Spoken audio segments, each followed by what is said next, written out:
Hi, good day, everyone. So, my name is Mr. Chisum, and on our last video, we treated the introduction to anatomy and the approaches to studying anatomy. So, today, I will be doing briefly the anatomical positions, anatomical planes and section, anatomical relations, and anatomical movements. So, we'll be taking this one after the other. So, first of all, let's look at anatomical positions. So we have supination and the pronation. Supination and pronation. So what does supination means? When you are asked to lie in a supine position, what does it mean? It means that you are required to lie down and facing your face and your body upward. So supine position means that you are lying flat. You are lying flat and you are facing your body upward. You are facing your face upward. You are looking upward while lying flat. That position is supine position. And even when you are asked to um, place your upper limb in a supine position, you can just place your upper limb upward. You can see that this part of the upper limb is facing upward. So as long as it is facing upward, it means that you are lying in a supine position.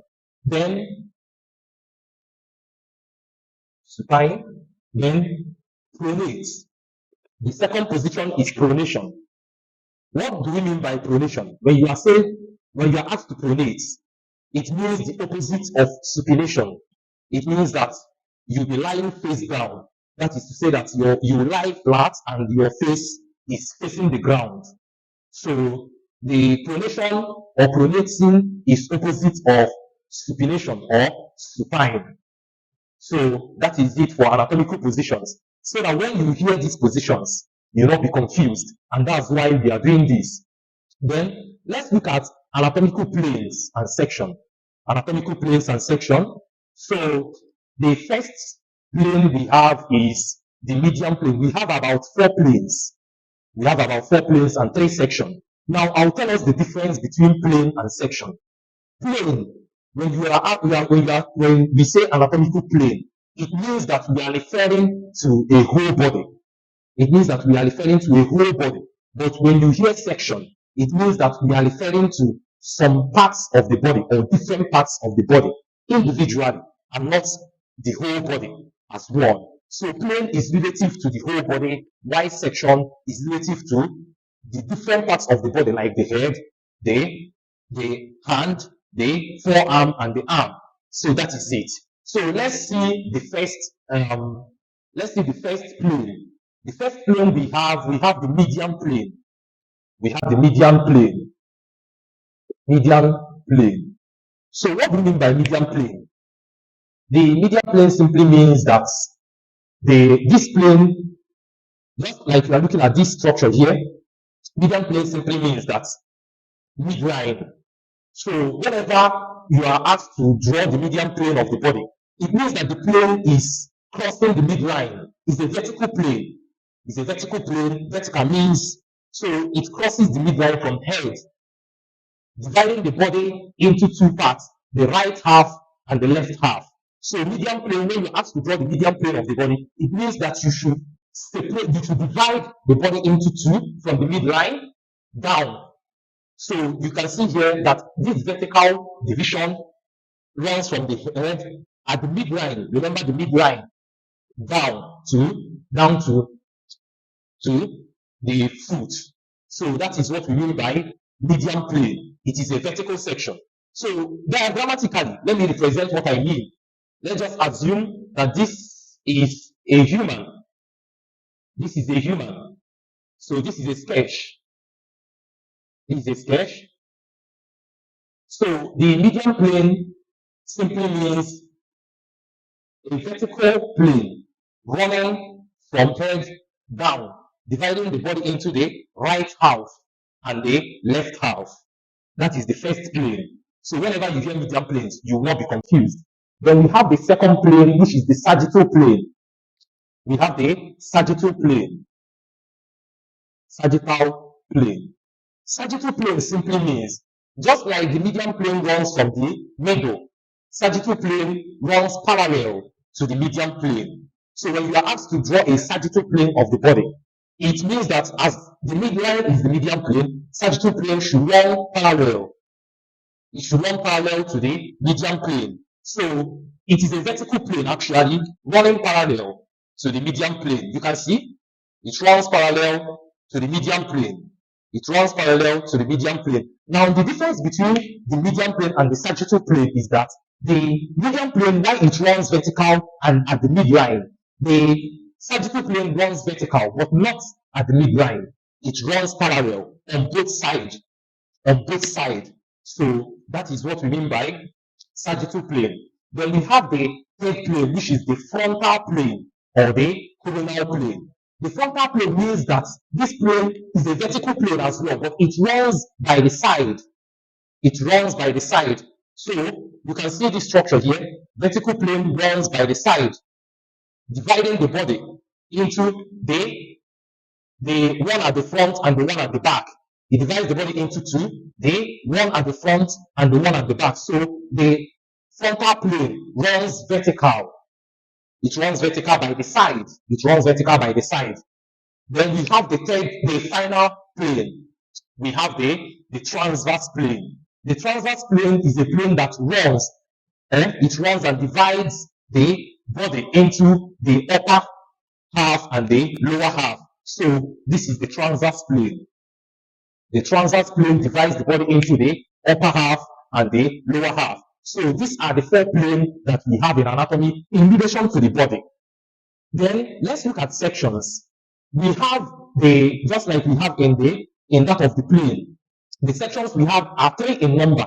We have the first section, which is the longitudinal section. But note, and I told us that while plane is related to the body, or as in is relative to the body, section is relative to body parts. You get? So longitudinal section now, let's just say that this is the lower limb. Let's just say that this is the lower limb. That this is the lower limb. Longitudinal plane simply means that the lower limb is divided into half. Is divided into half, the right half and the left half. The right half and the left half. So dividing this now into half is both the right and the left. That means that just like my forearm is, when you are asked to draw the longitudinal plane of the forearm, it means that you divide the forearm into two, the right half and the left half. So that is what we mean by longitudinal. This is equivalent to the median plane that runs vertical from the middle. But now we are talking about body parts and not the whole body in entirety. So longitudinal plane simply means that the plane section simply means that the line divides the forearm. It divides the forearm into the right half and the left half. So let's look at the second section. The second section is we have the transverse section. The transverse section simply means that it divides the body parts, or it divides the lower limb into the upper half and the lower half. It's as simple as that. Then we have the final section, which is the oblique section. We have the oblique section. Oblique section, it is not longitudinal and it is not transverse. It picks the name. You know what oblique means? Something that is slant. Something that is slant in nature. So when you are asked to draw the oblique section of the lower limb, it simply means that it is slant, dividing it into the upper and the lower half. But the nature is slant in nature. So that is what we mean by anatomical planes and the section. So that when you hear something like draw the median plane of the body, you should know that it is a vertical plane that runs from the head, dividing the body into two. When you are asked to draw the frontal, you know that it is by the side, dividing the body into two, the front and the back. When you are asked to draw the transverse, you should know that it runs it divides the body into the upper and the lower parts. Then when you are asked to draw the sagittal, it means two-way vertical plane that runs parallel to the medial plane. So that is what we mean by plane, and section as well. Section, transverse, longitudinal, and the oblique section. Transverse, longitudinal, transverse, and the oblique. So let's leave anatomical planes and section. Let's move to anatomical relations. Let's move to anatomical relations. So the first relation that we have here, we have something that is called superficial. Anatomical relations kind of means the relationship. I will kind of explain it as the relationship between one body part to another. The relationship between one body part to another. That is what we mean by anatomical relation. I just defined it in a layman understanding. That is not what the textbook will tell you. But for you to understand it, that is what we mean by anatomical relation. So the first relation is we have superficial, deep, and intermediate. That is the first relation. Superficial, deep, and the intermediate. Superficial, deep, and the intermediate. So superficial relation simply means that when we say that something is superficial, it means that the thing is closer to the surface. Yeah? It means that that thing is closer to the surface. So when you hear superficial, just imagine that the thing that we are referring to is closer to the surface. So I can say that my skin is superficial than my bone. So you can see that the skin that covers your body is closer to the to your environment. Or it's closer to your environment, it's closer to the surface, it's closer to outside, it's closer to external. So that's when we say that it is superficial. Then the second one is deep. Deep. You can say that deep, like from the word or from the name deep. You can say that your bone lies deep than the skin. You can say that the humerus, which is the bone of the arm, the humerus lies deep than the muscles or lies deep than the skin. So deep means something that lies within or far away from the surface. I don't know if I'm making sense. Then we have the other relation, which is the intermediate. Just like the superficial is closer to the surface, deep is far away from the surface. Intermediate is in between. So I can say that my muscles is intermediate. It is intermediate to my humerus or to my skin. So you can see that the muscle lies in between the skin and the bone, which is the humerus, the bone of the arm. So that is the first anatomical relation. Then the second one is we have superior and the inferior. We have superior and inferior. When we say superior, when you hear the name superior, superior means above, or you can say that the structure is closer to the head. When you say superior, it means that the structure is closer to the head. So let's just say that my neck is superior to my stomach. My neck is superior to my stomach. You can see that the neck is closer to the head, and the stomach is far away from the head. So I can say that my neck is superior to my stomach. Then the next one is we have inferior. So inferior means far away from the head or closer to the feet. Far away from the head or closer to the feet. I can say that my stomach is inferior to my neck, or my stomach is inferior to my heart. You can see the position of the heart, you can see the position of the stomach. So I can say that my stomach is inferior to my heart. So that is the second anatomical relation. Then the third one is medial and the lateral. Medial and the lateral. Medial and the lateral. So I don't know if I should be putting these things down on the board, but we'll see a way to that. So the third relation is medial and the lateral. What do you mean by medial? When you say that something is medial to this, when you say that this is lateral to this, what do you mean? Medial simply means that the structure, that particular structure, is closer to the midline. or is closer to the median plane. Remember what I told us about the median plane?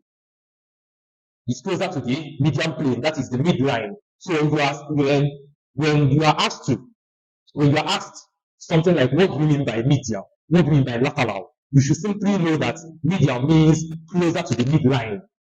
Closer to the midline, any structure that is closer to the midline, while lateral means away from the midline. This is an illustration. I can say that my little finger here, my little finger lies in the medial part of my hand. This is the hand, and this is my little finger. I can say that it lies in the medial. You can see that this finger is the most medial among all the 5 fingers I have. I have 5 fingers, but this one, due to it lies closer to the midline, while these ones lie away, I can say that my little finger is medial. Is at the medial part of my hand. Is at the medial part of my hand. Then coming to the case of lateral, lateral means away from the midline. So I can say that my thumb, which is the big finger, is at the lateral part of my hand. So when you place it this way, you can see that my little finger comes more medially to the midline, while the lateral finger moves away from the midline. So when we talk about medial and lateral, you have to understand what we mean. Then the next one we have is proximal and the distal. Proximal and the distal. When you say proximal, what do we mean? This is the trunk. This is the trunk. This is the trunk. This is the trunk. So this program is the name is thorax, or you can say the trunk. So any structure that is closer to the trunk is referred to as proximal. Any structure that is closer to the trunk is referred to as proximal, while those that are away from the trunk, far away from the trunk, is referred to as distal. Example is, this is the elbow joint, and this is the wrist joint. I can say that my elbow is proximal to the wrist. It means that it is more closer to the trunk than the wrist. And I can say that my wrist is distal to the elbow. It means that it is far away from the trunk. So this is simply what we mean by proximal and the distal. Then we have palmar and the dorsal. We have palmar and dorsal. This is used to describe the palm. So the front of the palm here means palmar. The front of the palm here means palmar, while the back of the hand means dorsal. The front of the hand means palmar, while the back of the hand means dorsal. Then we have plantar and dorsal. Plantar and dorsal. The sole of the feet, or the sole of the foot, is referred to as the sole of the foot is referred to as plantar. The sole of the foot, the one on the directly facing the ground, is referred to as plantar, while the one facing up is referred to as dorsal. So that is all we mean by anatomical relations. That is all we mean by anatomical relations. So let's look at anatomical movements. Let's look at anatomical movements. We have different types of anatomical movements. We have flexion and extension. When flexion simply means that flexion in relative to the body, we have flexion in relative to body parts or in relative to joints, and we also have flexion in relative to the body. Flexion and extension in relative to the whole body simply means that flexion simply means that you want the body to come closer, while extension means that you want the body to be far away. I'm talking in relative to the whole body now. I'm still coming in relative to the different joints that we have. But flexion in relative to the whole body means that the body will come together. In relative to extension in relative to the whole body means that the body will move apart. This is what we mean. When I say flex your body, this is how to flex the body. When I say extend the body, you extend your body. So that is flexion and extension in relative to the body. Now let's look at flexion and extension in relative to different joints in the body. So this is the shoulder joint here. When I say flex your arm at the shoulder joint, flex your arm at the shoulder joint, this is you move your arm forward. This is how to flex. This is flexion in relative to the shoulder joint. This is extension, flexion, extension. So that is that of the shoulder. So when someone asks you to flex your arm or to flex your arm at the level of the shoulder, this is what we mean. Extend your arm at the level of the shoulder joint. This is what we mean. Then we have flexion and extension in relative to the elbow joints. This joint here is the elbow joint. So when you are asked to flex your elbow, this is how to flex your elbow. You can see, this is how to flex your elbow. So when you're asked to extend your elbow, this is how to extend your elbow. Flex your elbow, extend your elbow. Or you can be asked, flex your forearm at the level of the elbow. You do this. Extend your forearm at the level of the elbow. You do this. It's as simple as that, right? Okay, let's proceed. Then we have flexion and extension at the level of the wrist. This is the wrist joint. So when you are asked to flex your wrist joint, this is how to flex your wrist joint. You move it. You flex your wrist. This is how to extend it. You extend your wrist. You flex your wrist. You extend your wrist. Then we also have flexion and extension at the level of the fingers, which is called the phalanges. At the level of the fingers, which is called the phalanges. This is how to flex your finger. You flex your finger. You extend your finger. You flex your finger. You extend your finger. Then we also have flexion at the level of the hip joints. Flexion at the level of the hip joints. This is how to flex your hip. You bring it forward, extend, you push it back. Flex, you bring it forward, extend, you push it back. So this is what we mean by flexion and extension at the level of the hip. Then we also have flexion and extension at the level of the knee. At the level of the knee. This is the knee. So this is the knee. The knee here. So when you are asked to flex your knee, it is as simple as this is flexing of the knee. You bring your knee upward. This is extension of the knee. Flexing of the knee, extension of the knee. So that is it. Then let's look at the next movements that we have. Let's look at the next movements that we have. The next movement that we have is circumduction. Okay, before circumduction, we have abduction and the adduction. We have abduction and the adduction. So when you're asked to abduct, this is it. Abduction, adduction, flexion, extension, so that you not be confused. So let's look at what abduction means. Abduction means away from the body. Away from the body. So when you have to abduct your shoulder, you are looking at the first one, abduction. Away from the body means this. So this is how to abduct. You abduct your shoulder, and when you are asked to abduct, you bring it close. When you are asked to abduct, you take it away. When you are asked to abduct, you bring it close. So it is as simple as that.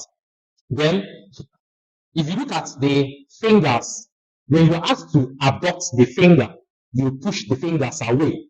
When you are asked to abduct it, you bring it closer.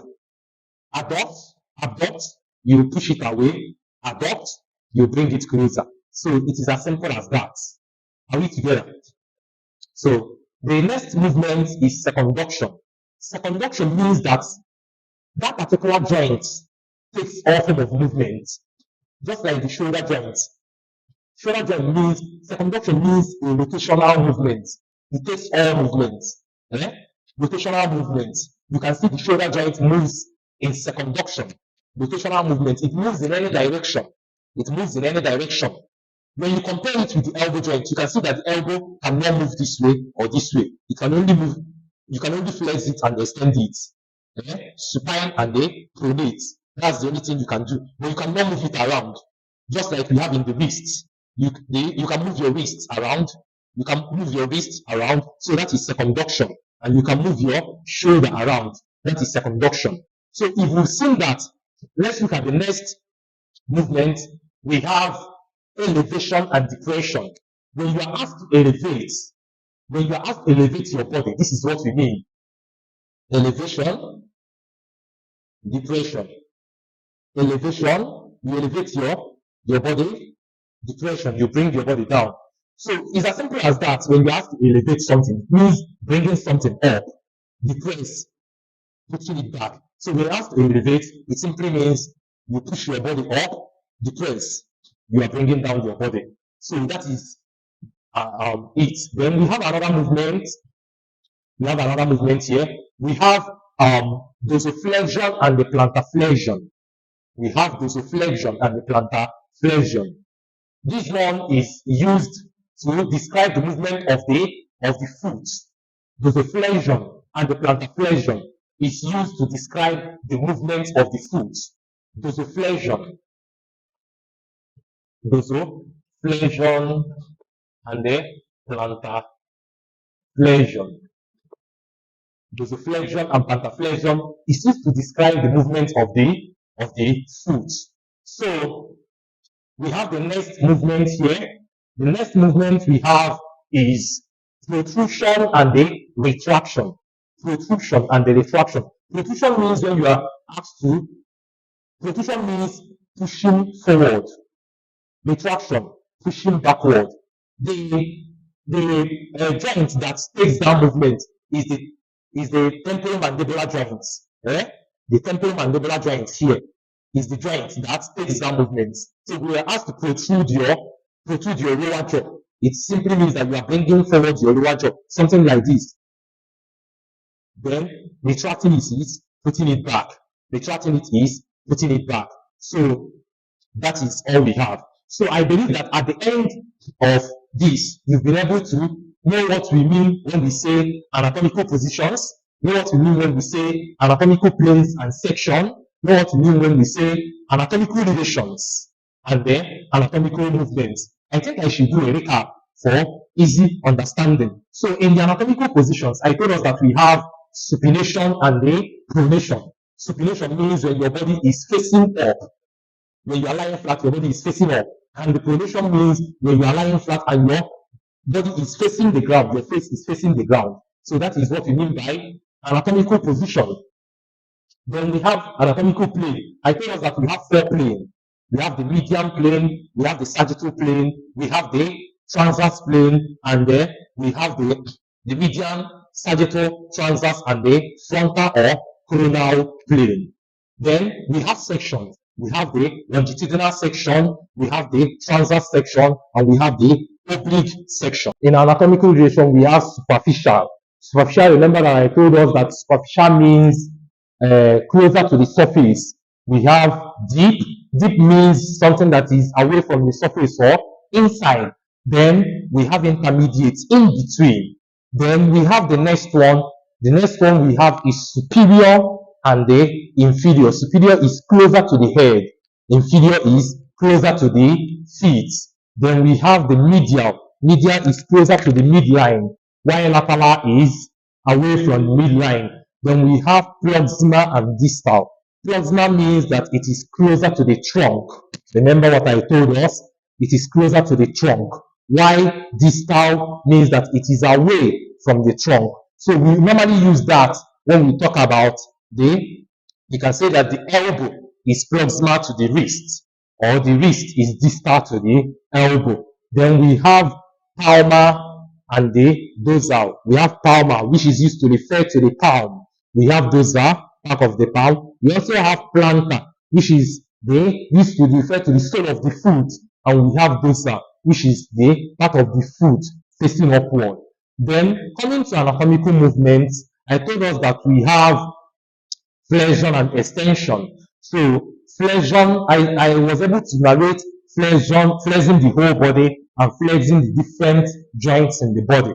I was able to narrate that and also extending it. Then we have abduction and adduction. I told us that abduction is away from the body, while adduction is bringing it closer to the body. Then the next one is circumduction, which takes all movement.